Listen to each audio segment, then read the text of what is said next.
이번 시간은 제10장 공기조화설비 파트를 하도록 하겠습니다.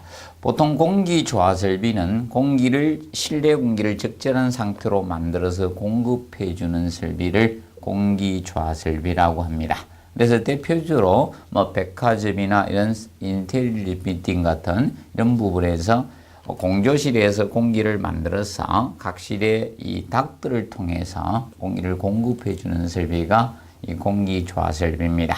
그래서 이 공기조화설비는 보통 하나에서 두 문제 정도 나올 수 있고요. 보통 평균적으로 한 문제가 많이 출제되는 파트입니다. 자, 그러면 공기조화설비에서 먼저 보시면 우리가 정리해 두실 거. 그러면 공기조화설비의 기본적으로 알아두실 거는 이 공기조화에 대한 이 사요소적인 측면을 정리를 먼저 해 두시고요. 자, 그러면 공기를 알맞게 만들어서 공급해 주는데 먼저 기온 온도죠.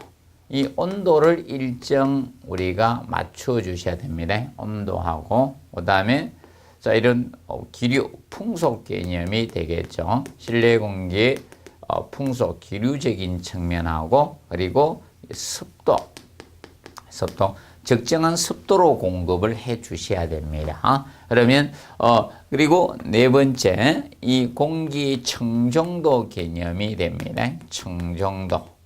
그래서 일반적으로 온열 감각 사요소하고는 차이가 있습니다. 그러면 이것은 공기 청정도 개념이 들어가고요. 근데 보통 인간의 쾌적을 느끼는 실내 쾌적 사요소인 온열 감각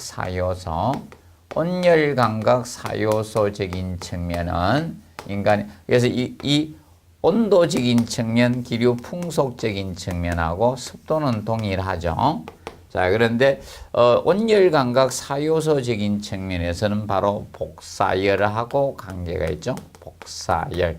그래서 온열 감각 사유에서는 복사열이 되고요. 그다음에 공기조화 사요소 개념은 공기 청정도 개념이 됩니다. 그래서 그 차이점을 좀 정리를 하시면서 이번에 습공기 선도의 개념이 나옵니다. 습공기 선도.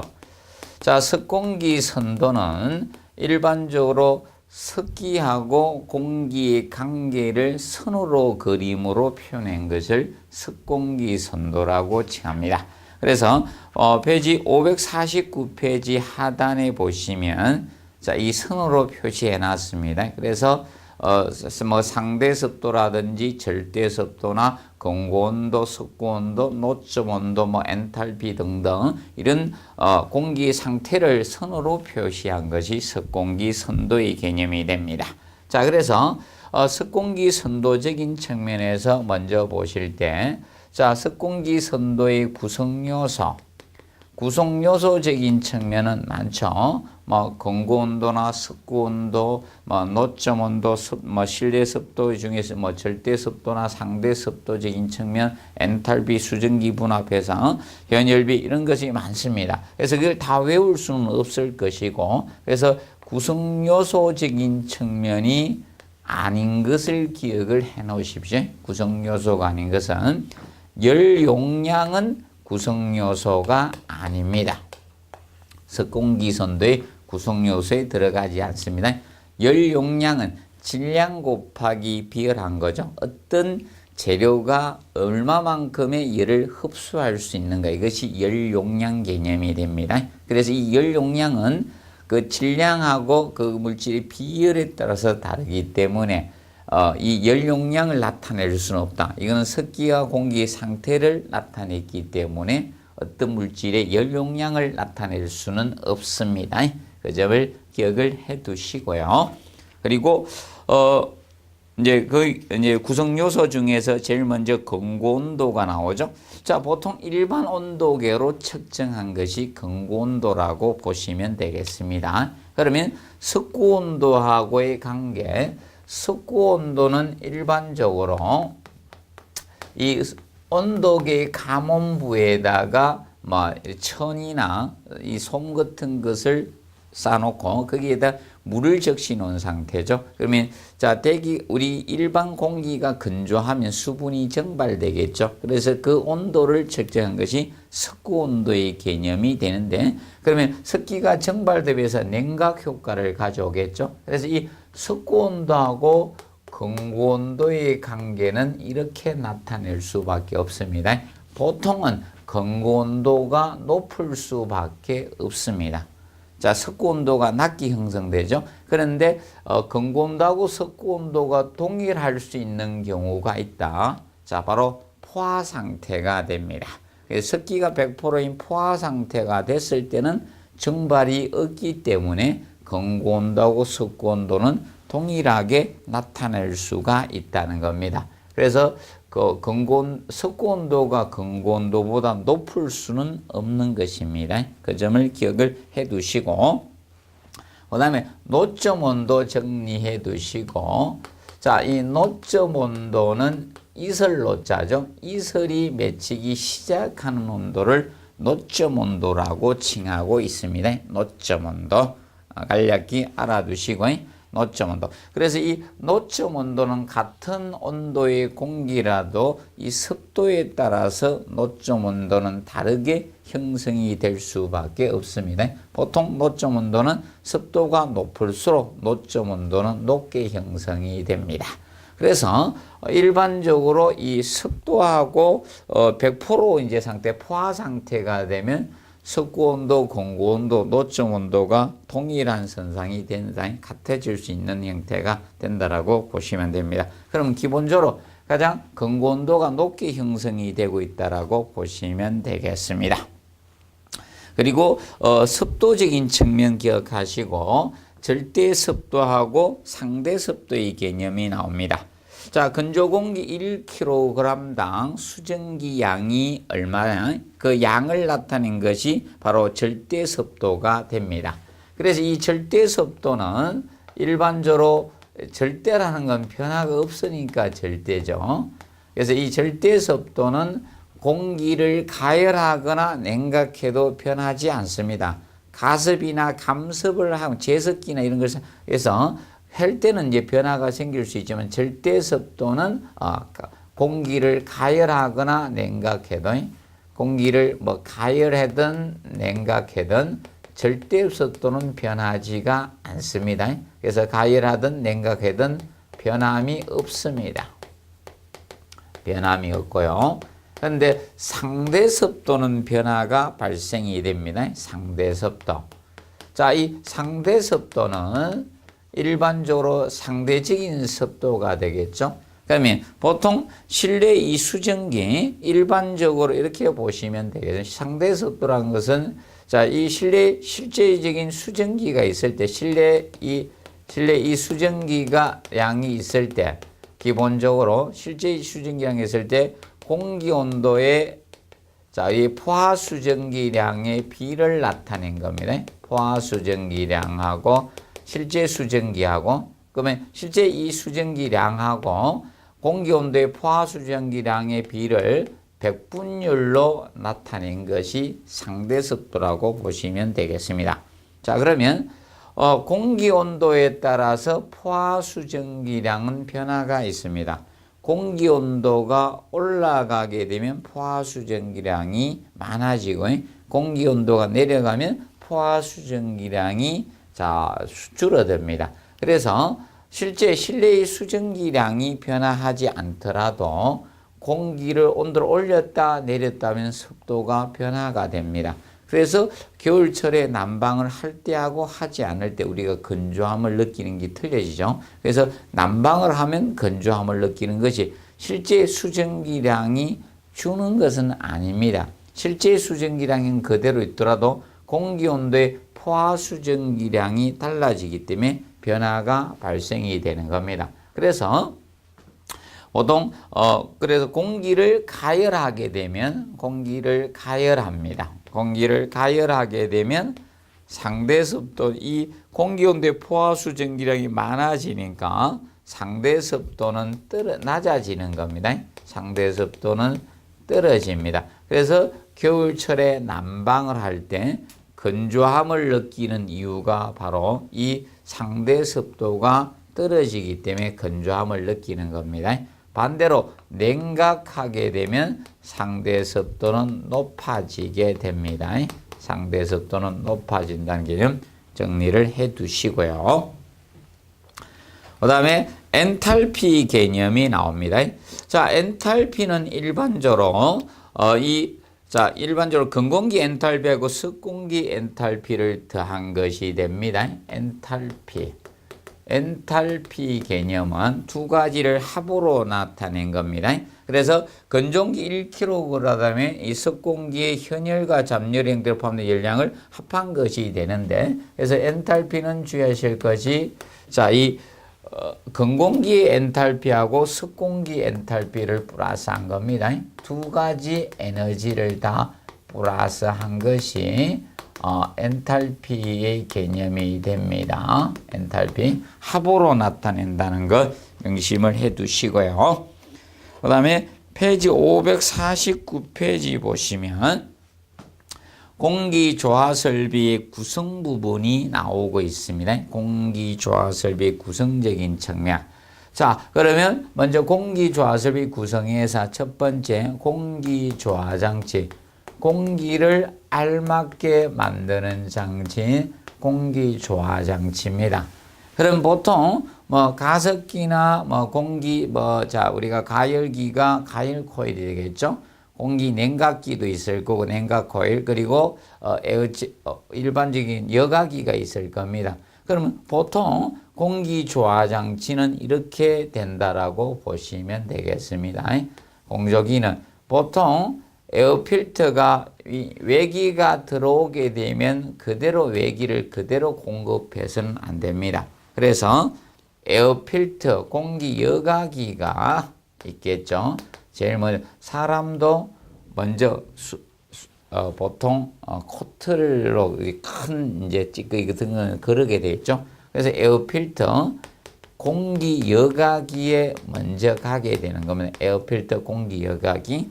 여기에서 다음에 냉각 코일을 갖다가 가게 됩니다. 냉각 코일로 공기 냉각기로 가게 됩니다. 공기 냉각기 바로 냉각 코일을 거치게 됩니다. 그 다음에 가열 코일, 사람도 코틀 여가기에서 그다음에 콧물하고 접촉하죠. 그리고 이제 흡하에 들어갑니다. 그래서 이 가열 코일, 공기 가열기를 거쳐서 그 다음에 가습기 형태, 습도를 조절해 줘야 되기 때문에 가습기 형태로 가게 됩니다. 가습기. 그러면 일반적으로 습도 조절하기 위해서는 요 과정, 그러면 에어필터부터 해서 공조의 순서가 이렇게 됩니다. 그래서 이것을 공기조화장치라고 하는 겁니다. 공기를 알맞게 만드는 거죠.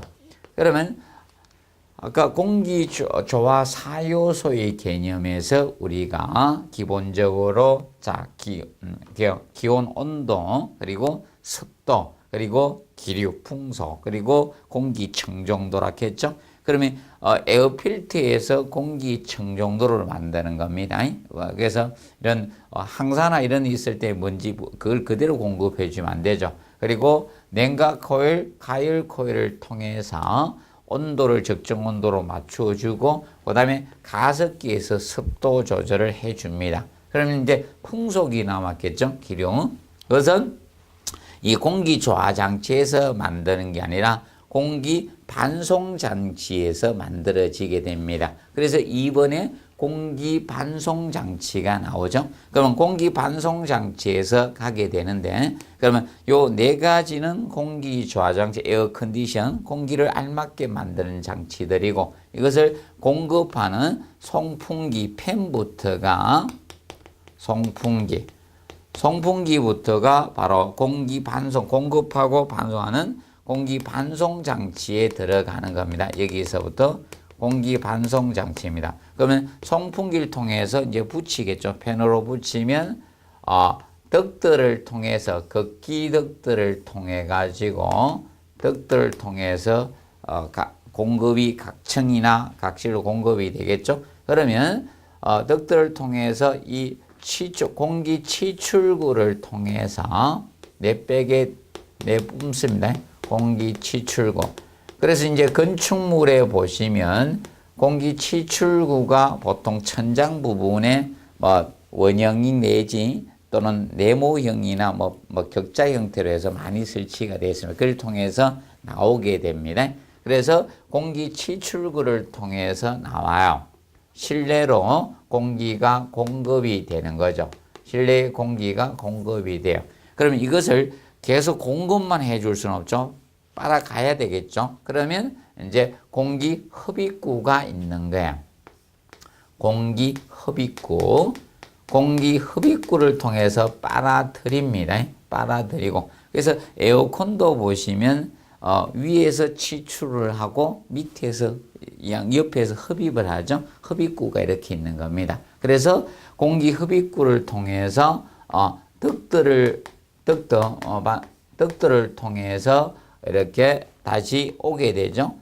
환기가 되는 겁니다. 이런 순으로 건칩니다. 그래서 일반 전공기 방식, 공기를 하는 방식은 공기 조화 장치하고 공기 반송 장치로 구성이 되어 있다라고 보시면 되겠습니다. 기준 잡아두시고. 그러면 여러분들이 거기 보시면 3번과 같은 4번 이것은 일반적으로 저거죠. 전수 방식일 때. 그러면 냉수나 온수를 만들어서 공급을 해주는 펜코일 유닛 방식 같은 방식을 썼을 때가 바로 3번, 4번이고 열 반송 장치하고 이런 장치들은 이겁니다. 그래서 보통 온수나 냉수를 만들어주기 위해서 하는 부분이 되겠죠. 이런 장치는. 그리고 그걸 공급한 건 이제 펌프로 공급하고 배관을 통해 돌리는 것을 열 반송 장치고요. 그래서 3번, 4번은 전수 방식일 때고요. 그러면 전공기 방식일 때는 이것이 됩니다. 근데 지금 현재 시험 포인트는 현재 전수 방식에 맞춰진 것이 아닙니다. 전공기 방식에 좀 맞춰서 시험을 내고 있습니다. 현재까지. 전수 방식은 아직 가지는 않네요. 전혀 언급이 없습니다. 하나밖에 없기 때문에 그렇습니다. 그래서 이 공기 조화 장치 형태를 정확히 구분해 두시고 혹시 순서가 나올 수도 있습니다. 구분 좀 정리를 해 두시기 바랍니다.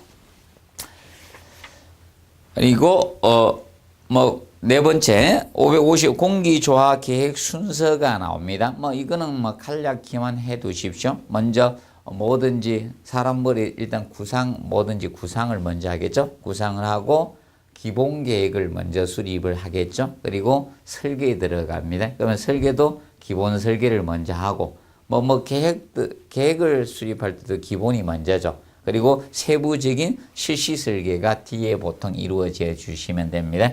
간략히만 정리해 놓으십시오. 자, 그리고 공기조화 설비 계획식 검토사항 개념이 나와요. 검토사항. 이 부분은 아직은 전혀 언급은 없습니다. 그래서 한번 읽어 두시기 바랍니다. 그리고 페이지 552페이지 보시면 552페이지 7번 조닝 개념이 나옵니다.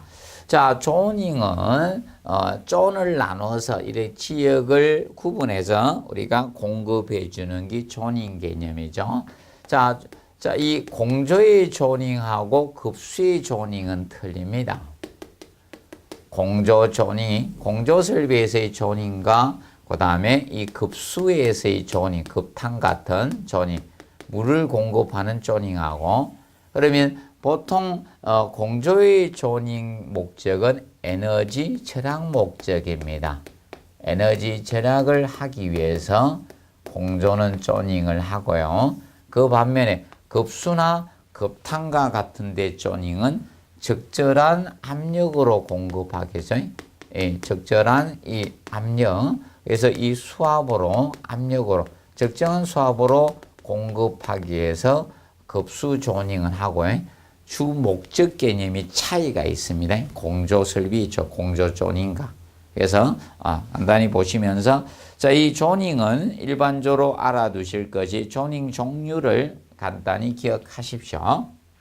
자, 그러면 공조의 조닝에서 자, 이 조닝 종류는 조닝의 종류적인 측면을 다뤄보시면 첫 번째로 부하별 조닝 개념이죠. 첫째에 기억해 보시면 부하별로 조닝을 나눌 수가 있다. 자, 그럼 부하별로 조닝 나눈 것은 이겁니다. 건축물의 이제 큰 건축물은 외부와 내부로 나누어질 수가 있을 겁니다. 보통 외부존하고 내부존을 나눌 수도 있고, 외부존과 내부존. 그럼 일반적으로 외기와 접하고 있는 외부존이 부하가 많이 걸릴 수밖에 없습니다. 자, 왜 그런가 하면 겨울에는 외부가 춥죠. 여러분들 학교 시절 생각하시면 됩니다. 분단을 앉을 때 중앙 분단 앉는 거 하고 창가에 앉았을 때 창가에 앉게 되면 매우 춥습니다. 달달달 떨었습니다. 그래서 이 분단을 이렇게 돌려주죠. 그러면 이 쫀 개념이 차이가 외부 쫀이 더 많이 춥고 내부 쫀은 덜 춥죠. 그리고 여름에 같은 경우 자, 특히 남쪽과 같은 이런 데서는 태양열이 들어오기 때문에 매우 뭐가 됩니까? 더울 수밖에 없죠. 그래서 외부와 내부 쫀으로 나눌 수가 있고요. 그 다음에 층별로 우리가 조닝을 나눌 수도 있습니다. 그래서 일반적으로 자, 이 부하는 층에 따라 달라질 수가 있겠죠. 예를 들어서 이겁니다. 보통 백화점의 경우하고 일반 건축물의 개념이 약간 차이가 있는데 보통 뭐 1층이야. 보통 백화점은 1층이 부하가 많이 큽니다. 왜냐하면 백화점은 1층 부분에 출입구를 굉장히 많이 두고 있습니다. 동서남북으로 다 뚫고 어떤 방향에는 몇 개의 출입구를 두는 경우도 있습니다. 그럼 옛날에 백화점의 경우는 출입구를 최소화하는 경향이 많은데 최근에 지어진 백화점은 1층 부분이 거의 엄청난 개구부를 많이 두는 형태가 많습니다. 그래서 얘는 1층이나 그리고 일반 건물은 최상층이 수압이 많이 걸리죠. 최상층이야. 부하가 많이 걸리죠. 그래서 최상층이야. 그리고 기본적으로 지하층이야. 그리고 중간층이야. 여기에 따라서 부하가 달라지거든요. 그래서 부하별로 나눌 수가 있다. 부하별 조닝이 가능합니다. 그리고 방위별 조닝. 자, 방위별 조닝은 동서남북으로 나누는 거죠. 기본적으로 이 동서남북에 따라서 차이가 있습니다. 그러면 예를 들어서 여름철의 경우는 부하가 남측이 가장 커지는 반면에 겨울철은 북측이 부하가 제일 커질 수밖에 없다. 남측의 경우는 주간에 태양열을 받기 때문에 어느 정도 데워져 있죠. 그런데 북측은 우리나라의 태양이 뜨는 것에 비해서 고각이 낮기 때문에 보통 북측은 거의 음지 상태가 되는 경우가 많죠. 태양열을 한 번도 못 받는다는 겁니다. 그래서 그렇기 때문에 이 방위별로 조닝을 나눌 수도 있고, 그 다음에 사용시간별로 조닝을 할 수도 있다. 그러면 우리 이런 빌딩과 같은 건물이 있을 때 거기 다양한 것들이 용도가 들어오게 되면 어디입니까? 예를 들어서 이겁니다. 학원들이 있었다. 그러면 보통 초중고등 학생들이 학원이 있는데 그 학원 학생들이 오전에 올 수는 없을 거 아닙니까? 오전에 온다는 학교 떼어먹고 온다는 거 아닙니까? 그래서 보통 학교를 마치고 방과 후에 오기 때문에 시간별이 틀어지죠. 그리고 특히 술집들은 낮에 잘 안 하죠. 야간에 많이 합니다. 그래서 이렇게 나눌 수 있다. 그러면 업무를 보는 거는 오전부터 쭉 하고 야간하게 틀리게 되면 이 시간별로 조닝을 할 수도 있다는 겁니다. 그리고 사용 목적별 조닝은 사용 목적별이라는 것은 용도를 의미합니다. 쉽게 실의 용도가 무엇이냐? 실의 용도에 따라서 조닝을 할 수도 있다. 그러면 예를 들어서 근린 생활시설이냐, 그리고 업무시설이냐, 이런 용도에 따라서도 부하가 차이가 있을 수가 있다는 겁니다. 그래서 봐도, 그러면 예를 들어서 이렇게 헬스클럽과 같이 막 운동하는 데하고 가만히 앉아서 명상을 하는 용도하고는 틀려질 수밖에 없다. 그리고 음식점이야. 이런 거에 따라 틀려질 수가 있겠죠. 그리고 사용자별 따라서 달라질 수가 있습니다. 그래서 이렇게 나눌 수 있다. 그 대표적으로 이 네 가지는 기억하자. 부하별 존인과 방위, 그리고 사용 시간, 사용 목적, 용도입니다. 용도별 분류. 이 네 가지 정도는 꼭 기억을 좀 해두고 가주시기 바랍니다. 그다음 8번째, 공기 조화 설비에서 에너지 절약 방안을 보도록 하겠습니다. 에너지 절약 방안은 일반적으로 이런 방법을 쓰겠죠. 첫 번째, 건물의 조닝을 하는 것. 자, 이 조닝하는 방법이 바로 에너지 절약 방안에 해당이 됩니다. 자, 예를 들어서 백화점이 있습니다. 그러면 1층이 부하가 크니까 1층을 기준으로 모든 층에 다 공급하게 되면 사람이 없는, 부하가 잘 없는, 출입구도 없고 사람도 별로 없는 데는 부하가 별로 생기지 않죠. 특히 남성층이라든지 아니면 침대 이런 거 놔두는 데는 사람들이 별로 없습니다. 특히 특판 세일을 엄청 하는 데는 막 몰리죠, 사람들이. 그래서 이제 차이가 있는 겁니다. 그렇기 때문에 다 똑같이 공급해주면 어디는 춥고 어디는 덥고 어디는 딱 맞다. 그래서 이 조닝을 해주는 게 에너지 절약 개념이 됩니다. 그리고 공기 조화 방식을 채택하는, 에너지 절약 방식의 공기 조화 방식을 채택하는 겁니다. 그러면 에너지 절약 방식이 바로 단일떡도 중에 가변풍량, 단일떡도 가변풍량 방식입니다. 이것이 에너지 절약형 공조 방식입니다. 그래서 에너지 절약형 공조 방식을 채택하는 겁니다. 에너지 절약형. 그래서 에너지 절약형 공조 방식이 바로 이 가변풍량 방식이에요. 그래서 우리 시험에 이 가변풍량 방식이 단독적으로 시험에 나왔던 겁니다. 그래서 앞으로 찾으라 하는 문제도 나올 수 있다. 쉽게 나올 때. 다음 중 에너지 절약형 공조 방식으로 적합한 것은, 그러면 이걸 찾는 형태도 가능성이 있다라고 보시면 됩니다. 그리고 이제 열 해수 장치를 활용하는 건데, 대표적인 것이 바로 이 전열 교환기가 됩니다. 전열 교환기. 자, 전열 교환기는 공기는 교환을 하되 열을 해소하는 장치가 전열 교환기가 됩니다. 그래서 이 한기는 하되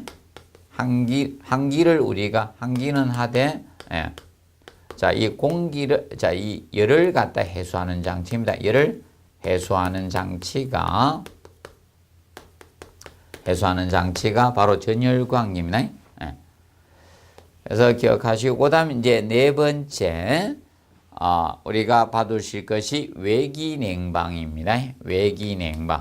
자, 외기냉방이라는 것은 무엇을 외기냉방이라고 하는가 하면, 보통 이겁니다.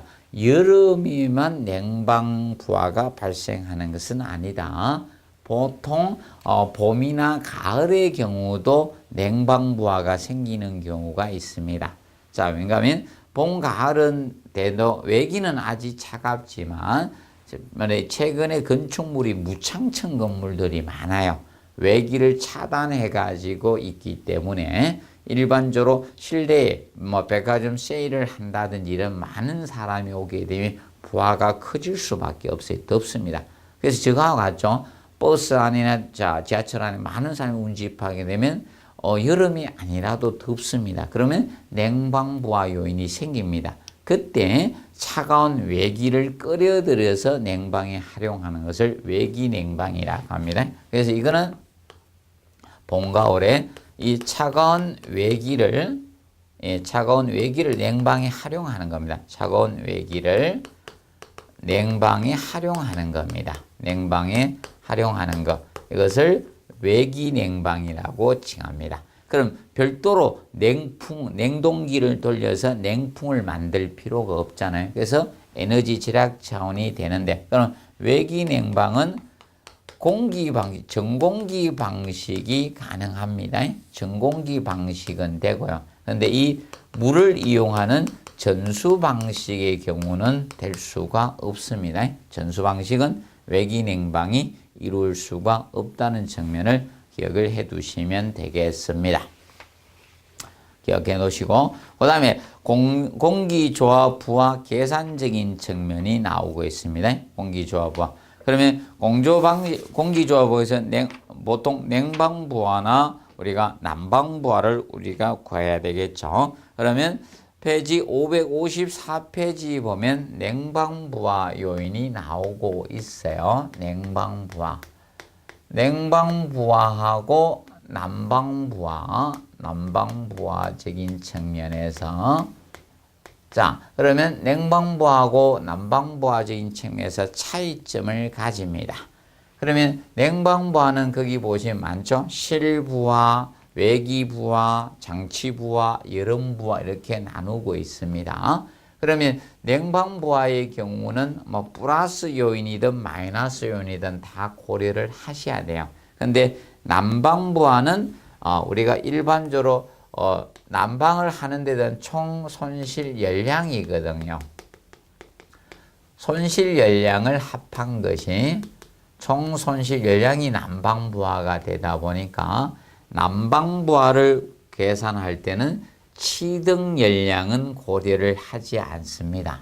그래서 보통 얘는 치등 열량은 고려를 안 합니다. 치등 열량은 고려를 계산에 넣지 않습니다. 그럼 예를 들어서 치등 열량이 무엇이 있는가 하면 대표적으로 이겁니다. 일사. 자, 이 태양열에 의해서 유리창 내로 따뜻한 태양열이 오게 되면 태양열에는 적외선 열선이 있습니다. 그거로 인해서 온도가 상승해요. 그렇지만 플러스 알파 되는 요이지만 이것은 계산에 넣지 않습니다. 그런데 냉방부하 할 때는 태양열이 실내 들어오면 온도가 올라가기 때문에 그때는 고려를 해야 돼요. 그래서 이 난방부하고 냉방부하의 차이점이 이겁니다. 그래서 얘는 치등 열량을 고려를 안 합니다. 일사에. 그래서 일사이한 거 치등 열량을 살펴보면 일사이한 치등, 그리고 인체. 사람이 많게 되면 인체에서 36.5도씨 평균전후 왔다 해서 열을 방출하죠. 근데 사람이 많게 되면 덜 춥죠. 그래서 이거 고려하지 않습니다. 근데 냉방부하는 한 사람이 있을 때, 에어컨 트는 거하고, 막 10사람, 100사람이 있을 때 에어컨 트는 거 틀려집니다. 사람이 많으면 막 냉방부하 범위 넘어서면요, 온도 최대한 내려놔도요, 온도 안 내려갑니다. 그래서 이런 인체라든지 인체에 의한 치등 열량이라든지, 그리고 집에 조명이 있을 수도 있죠. 이런 조명이라든지 조명기구라든지, 그리고 일반 열흥기구도 있죠. 밥솥 같은 거 열흥기구, 열흥기기, 이런 것들 전혀 고려하지 않습니다. 난방부하 계산시는 우리 집에 밥솥을 돌린다 이거. 그럼 밥솥에서 요새 우리나라 밥솥이 명품 밥솥 아닙니까? 쿠쿠밥솥 팍 돌리면서 수증기 팍 나오면 실내 온도 올라가잖아요. 그런데 난방부하는 고려하지 않습니다. 그런데 밥솥 막 돌리면 냉방부하는 고려를 하셔야 됩니다. 그래서 차이점이 있다는 측면을 기억하십시오. 그러면 난방부하에서는 이런 치등 열량들은 계산에 넣지 않습니다. 그런데 냉방부하에는 이것을 고려해서 계산을 해야 된다는 점을 기억을 해 놓으시고, 그리고 그 세부적으로 봤을 때 그 부하적인 측면을 보도록 하겠습니다. 그러면 실부하하고 외기부, 그래서 한기부하가 외기부하죠. 그런데 실부하에서 거기 보시면 외피부하에서 틈새바람에 의한 부하가 나오죠. 틈새바람이 극간풍이 됩니다. 극간풍. 근데 이 극간풍은 실부하로 보고 있어요. 왜 한기를 하는 일반 외기부하는 여러분들 외기부하로 일반 한기하는 것은 외기부하로 보고 있는데 무엇은 틈새바람은 실부하로 보고 있다는 겁니다. 그래서 기억을 하시면서, 그래서 실부하는 뭐 외피하고 내부부하 두 개로 나누어지고 있죠. 그러면 실내에서 조명을 켜면 열이 생깁니다. 자, 조명이 왜 열이 발생하는가 하면 저겁니다. 보통 조명은 빛을 발한다고 많이 생각하고 있는데 지금 기구가 좋은 기구들은 빛을 많이 발합니다. 그런데 초창기에 나왔던 백열전구는 95%가 열이고 5%를 빛을 발산합니다. 그리고 형광등 일반 나온 거죠. 삼파장 이런 거 나오기 이전에 나왔던 형광등은 일반적으로 빛을 80% 열을 80% 발산하고 20% 빛을 발산합니다. 그렇기 때문에 이 열이 발생을 합니다. 그래서 그런 조명이라든지 인체나 이런 기기들이 많죠. 이런 것들이 자, 우리가 내부에서 이제 밥솥 돌리고 이러면서 생긴 것이 내부 부하가 되겠죠. 정리해 두시고, 그 다음에, 장치 부하 나오죠. 뭐, 송풍기나 닥터라든지 뭐, 이런 것들이 장치 부하에 속하게 됩니다. 자, 그런데 우리가 이제 알아두실 거는 여기에 대해서 정리하자. 그 우측에 보면 현열하고 잠열 개념이 나옵니다. 현열은 온도 변화에 출입하는 열이 현열이고, 잠열은 상태 변화에 출입하는 열이 잠열이었죠. 그럼 잠열은 상태가 변해야 돼요.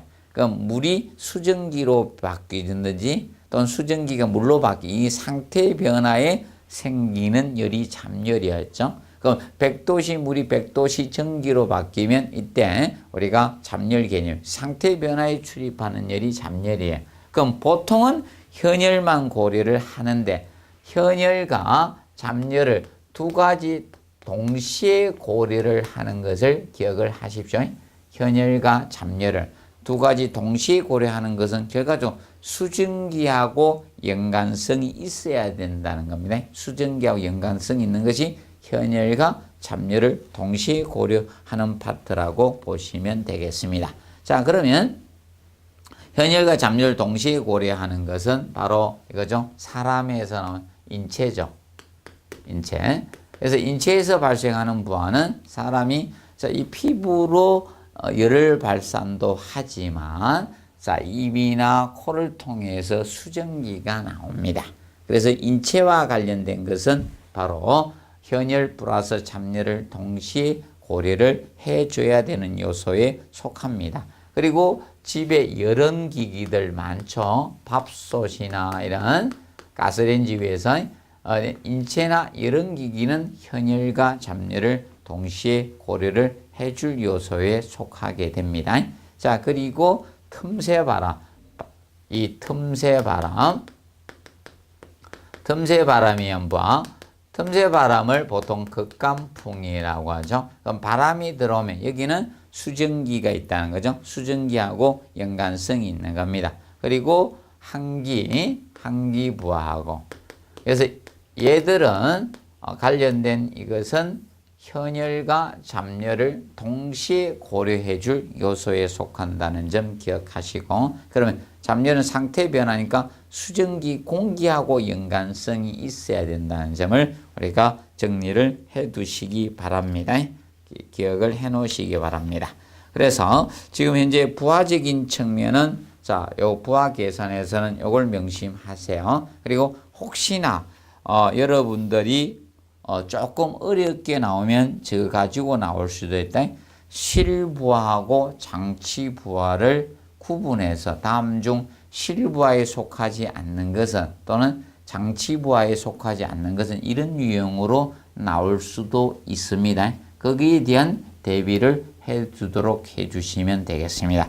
그래서 이번 시간까지는 이런 부분에 대해서 봤습니다. 공기 조화에 관계된 습공기 선도나 공기 조화 장치나 조닝적인 측면이나 부하 계산적인 에너지 제약 측면 이런 부분을 우리가 살펴보았습니다. 다음 시간에 공조 방식의 분류와 세부적인 공조 방식의 특징 이런 부분에 대해서 학습을 하도록 하겠습니다. 이번 시간은 여기서 마무리하도록 하겠습니다. 수고하셨습니다.